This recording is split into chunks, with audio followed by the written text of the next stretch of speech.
Jadi kalau ada yang sudah hafal Quran, maaf ya, sudah hafal, maka jangan tinggalkan tahajud.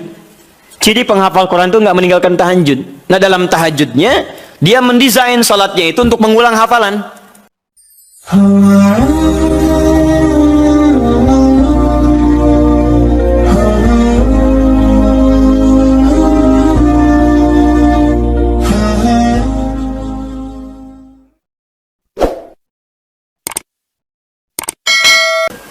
Surat apa yang dibaca oleh Nabi? Secara singkat, ada tiga jenis surah yang umumnya dibacakan oleh Nabi SAW dalam kesempatan salat malamnya. Tiga jenis surah. Alhamdulillah. Satu, surat yang ringan. Surat yang ringan. Saya tidak katakan pendek ya, tapi ringan, ingat baik-baik. Surat yang ringan yang diisyaratkan bagi para pemula yang menunaikan salat tahajud. Surat yang ringan yang diisyaratkan bagi para pemula dalam menunaikan salat tahajud. Contoh dalilnya Quran surah Al-Muzammil surah 73 ayat 20. Faqra'u ma tayassara minal Quran. Bacalah yang ringan-ringan dari Quran yang Anda hafalkan. Ringan. Ya. Berapa ringannya Nabi? 100 ayat Al-Baqarah. Tuh, sampai kaget di luar. 100 ayat. Kadang-kadang beliau baca 10 atau 11 ayat terakhir surah Ali Imran. Ya. Dalam satu rakaat. Jadi ukuran ringannya bisa relatif. Ya, ringan bagi Nabi, belum tentu ringan bagi kita. Tapi prinsipnya cari yang ringan. Misal begini, tadi kan maaf ya, ibu bapak, Nabi kan tadi pernah sholat di belakangnya ada sahabat kecil namanya siapa? Masih ingat? Ibnu Abbas. Itu kan masih kecil, balik aja belum. Ya, mau dinaikkan surat yang panjang susah. Makanya dibaca yang ringan. Pada saat itu riwayat yang muncul ketika sholat di belakangnya Ibnu Abbas itu Ali Imran 10 ayat terakhir. Ya, bahkan dari 11 ayat terakhir yang inna fi khalqis samawati wal ard dan sampai ujung ayatnya. Ya, ringan. Maka dari itu ketika Anda misal mendidik anak salat malam, bangkit di malam hari tiba-tiba dia ikut, jangan baca yang panjang-panjang. Anak Anda 5 tahun bangun, lihat Anda salat, mama salat, pengen ikut, Allahu Akbar. Ya Allah, alhamdulillah anak saya ikut, mumpung ikut Al-Baqarah. Akhirnya kesan pertama bagi dia, salat malam itu sulit. Di begitu Anda melihat anak Anda ikut misalnya yang kecil, atau misalnya yang besar tapi belum biasa berdiri lama, peringan salatnya. Wadduha. Sehingga ada merasa enak dia. Oh, ternyata salat malam itu nggak panjang-panjang. Cuman ad-duha. Besoknya alam nashrah. Lebih pendek lagi. Besoknya al-falaq. Masya Allah, naik lagi. Tadinya ikut 2 rakaat. Besoknya 4 rakaat. 6 rakaat. Begitu 11 rakaat. Stabil mulai. Al-Baqarah, Ali Imran, An-Nisa. Karena dia akan bertanya, mah bosan kok ad-duha terus. Cari yang lain dong. Anda naikkan. Al-Baqarah ya. Nggak apa-apa. Bismillah, naik, dan itu indah. Itu indah, paham ya? 2. Sudah? Surat yang tersusun dalam Al-Quran, surah-surah yang tersusun dalam Al-Quran secara tertib dengan tujuan mengulang yang dihafal atau memperbanyak yang dibaca. Dengan tujuan mengulang yang dihafal atau memperbanyak yang dibaca. Kalau yang tadi yang ringan-ringan, sekarang itu terbalik. Panjang. Di panjangnya ini diurutkan. Jadi kalau ada yang sudah hafal Quran, maaf ya, sudah hafal, maka jangan tinggalkan tahajud. Ciri penghafal Quran itu nggak meninggalkan tahajud. Nah, dalam tahajudnya, dia mendesain salatnya itu untuk mengulang hafalan. Itu yang dikerjakan para sahabat. Bahkan ada yang semalam 30 juz. Ada yang semalam misalnya 1 juz dulu. Saya target 30 malam, misal 30 juz. Tiap malam 1 juz. Boleh. Silahkan. Sekarang Al-Baqarah juz pertama. Ya, dari Al-Fatihah sampai Al-Baqarah 141. Misalnya kan? Kemudian malam keduanya 142 sampai 253. Teruskan lagi 252. Selanjutnya 253 sampai Ali Imran, terus An-Nisa sampai 30 malam 30 juz dia selesai. Itu boleh. Ya. Atau misalnya semalam 5 juz, boleh. Karena tidak. Jadi kalau Anda sudah terbiasa menghafal Quran, sehari bisa 5 juz, Bu, Pak. Ya, mengulangnya itu. Mengulang. Usahakan ulang. Jadi, subuh 1 juz, zuhur 1 juz, asar 1 juz, maghrib 1 juz, isya 1 juz. Kalau tidak mau capek dibagi 2, setengah juz sebelum subuh, setengah juz setelah subuh. Terus, sehari 5 juz, mulai hari Sabtu. Hari Ahad 10 juz, Senin 15 juz, Selasa 20 juz, Rabu 25 juz, Kamis 30 juz, Jumat berdoa kepada Allah. Khusus berdoa, tidak mengulang.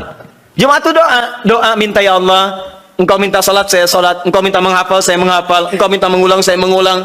Engkau minta berdoa, sekarang saya bermohon kepadamu, ya Rabb. Kalau saya sudah salat, saya sudah berinfak, sudah menghafal Quran, belum Engkau kabulkan juga, maka mohon tunjukkan pada saya dengan cara apa lagi saya mesti bermohon kepadamu.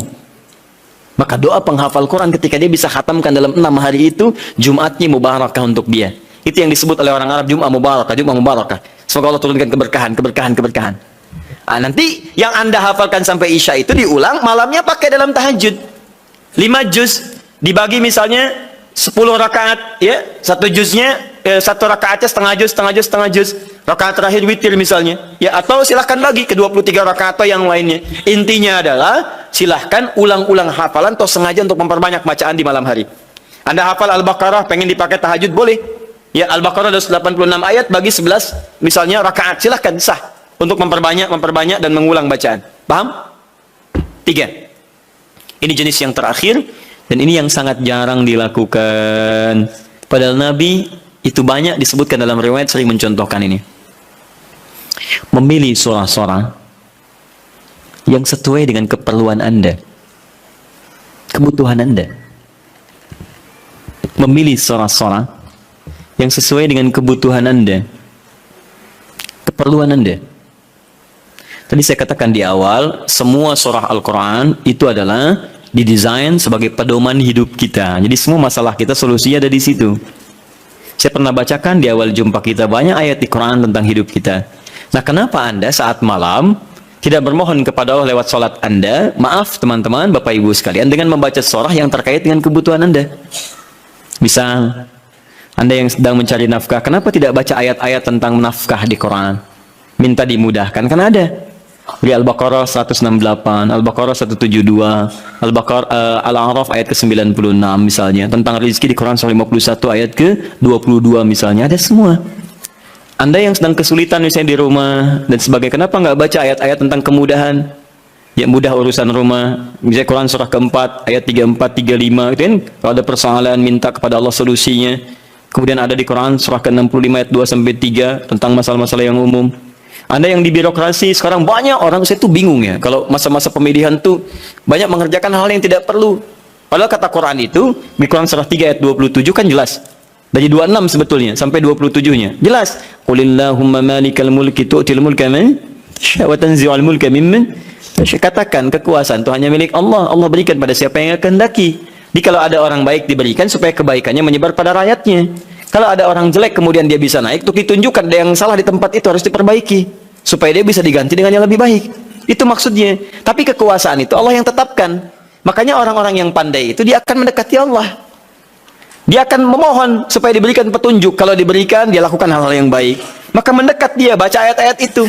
Sebetulnya kepala-kepala yang calon pilkada, calon pemimpin dan sebagainya, calon kepala daerah dari mulai yang ringan sampai yang besar, kalau dia paham tentang ayat itu, dia bangun malam, dia minta petunjuk kepada Allah. Itu titipan. Karena kalau cuma jadi pemimpin, Firaun pun pemimpin. Tapi kepemimpinan Firaun diabadikan bahkan dalam Al-Quran sebagai contoh. Karena itu belum tentu mengantarkan dia ke surga. Hati-hati.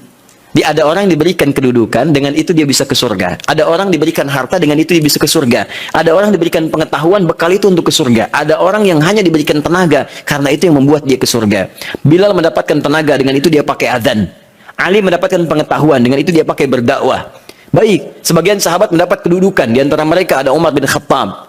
Dia dipakai untuk mengantarkan ke surganya. Yang harta benda seperti Abdurrahman bin Auf. Tapi jangan lupa, ada Fir'aun yang pernah mendapatkan kedudukan, diberi contoh, tapi tidak bisa mengantarkan ke surganya. Ada Qarun yang ketika dia punya harta hanya dipakai foya-foya. Jadi kalau orang sekarang hanya ingin ikutan foya-foya, dia ketinggalan, telat dia. Keduluan Qarun. Katakan pada orang kaya, ya ibu-ibu sosialita misalnya, yang cuman gosip datang macam-macam. Kalau cuman begitu, katakan terlambat. Sejak zaman Nabi Yusuf sudah ada sosialita yang cuman gosip. kumpul-kumpul. Katanya di sini ada orang ganteng ya. Sampai kejebak kan situ. Oh, tuh. Emang dia nggak tahan. Yusuf keluar. Begitu keluar, wah, ma hadza basyarin hadza illa malakun karim. Ini sih bukan manusia, ini malaikat yang sedang menyamar. Ganteng-ganteng Nabi. Oh. Orang sekarang ganteng-ganteng serigala. Digosipin lagi. Tuh, udah ada kasusnya banyak. Jadi untuk apa kalau cuma kumpul-kumpul nggak ada kerjaan, harta dibanggakan, cari ayatnya. Begitu Anda dihadapkan pada suasana itu, baca. Malamnya bangun, sujudnya lamakan, sholatnya pilih yang sesuai. Teman-teman yang mau menikah, ya, yang belum ada jodoh misalnya, kan cari ayat-ayat supaya Allah bimbingkan. Ya, calon-calon yang bagus. Kalau laki-laki pasti perempuan calonnya. Cari ayat perempuan-perempuan yang baik, atau sebaliknya. Ada Quran 51 ayat 49, gitu kan? Ada Quran surah 49 ayat ke-13, gitu kan? Ada kalau mendekat ke pernikahan, Quran surah 30 ayat 21. Anda ingin samara, tapi ayatnya nggak pernah dikaji. Ya, walaupun istri Anda calon yang namanya samara, tapi kalau nggak pernah dibaca ayatnya, mustahil baca. Quran surah 31 ayat 30 ayat 21 baca. Yang belum nikah, ya. Orang bilang jomblo, nggak apa-apa, Anda jomblo fisabilillah, ya, berusaha untuk mendapat yang terbaik. Jomblo dibagi 3, jomblo fisabilillah, jomblo syariah, dan jomblo sengketa. Ya. Nanti kita bahas lain waktu lah bagi yang belum menikah. Baik, jomblo sengketa itu pilihannya banyak, tapi belum bisa menentukan, ya, sehingga jadi persoalan. Kenapa jadi ke situ? Jadi itu intinya ya, itu intinya. Cari, kalau belum bisa, cari indeks-indeks ayat-ayat Quran, di indeks-indeksnya apa, pelajari itu, dan contohnya banyak di hadis-hadis Nabi Sallallahu Alaihi Wasallam atau amalan-amalan para sahabat. Bahkan Nabi Zakaria ketika salat di mihrabnya Maryam itu, apa yang beliau baca dalam salatnya? Beliau memohon supaya diberikan karunia keturunan. Qala rabbi habli min ladunka dzurriyyatan thayyibah innaka sami'ud du'a. Quran surah 3 ayat 38 sampai 39. Apa yang terjadi? Begitu dibacakan itu, turun jawaban dari malaikat, kamu akan punya keturunan. Dijawab langsung. Ya Anda ini bagaimana keperluannya pengen proyeknya lancar, yang dibaca minal jinnati wan nas. Qul a'udzu birabbin nas, qul a'udzu birabbin nas. Ya susah dikabulkan, proyek banyak gangguan, jin lagi yang datang, kan?